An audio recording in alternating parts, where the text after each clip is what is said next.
Let's go. Tayo dyan mga idol.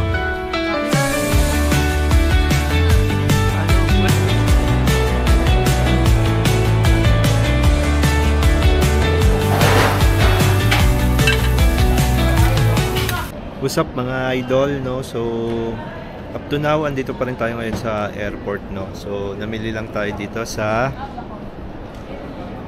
Nice to See You. So bumili tayo ng food dyan dahil yung going to Seoul is 1 hour pa daw via train. So food trip lang kami saglit tapos biyahe na ng going to Seoul.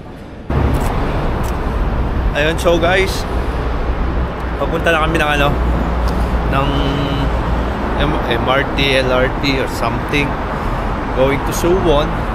And then guys, ganda oh. Siyempre, always mini yan. Hey, mini. Tapos medyo lanta na yung mga Jinko trees nila eh.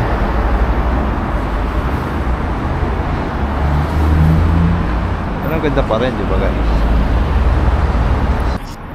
So what's up guys, no? So ito na, yung first activity namin is yung Starfield.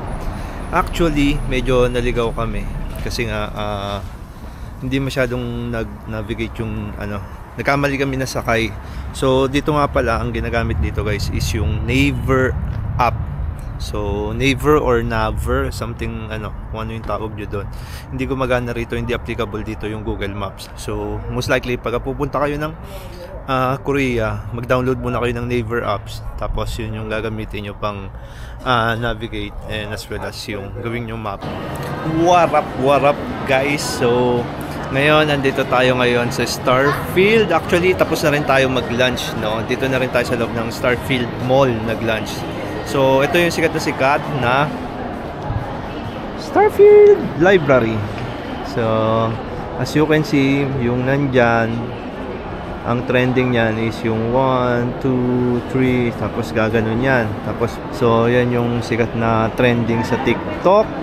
And of course, yung iba may ginagawa dyan, tulad yan, may nakahiga. So most likely kukuha na yan yung nasa taas, dahil maganda rin yung sa taas yan. So most likely 360 yan, kuha lahat yan guys. So ayan, ito yung first activity namin dito sa Suwon. So kami mamaya bababa lang din doon, magpipicture kami dyan guys. So hopefully makakuha kami ng mga magandang transitions and videos. So keep it out guys.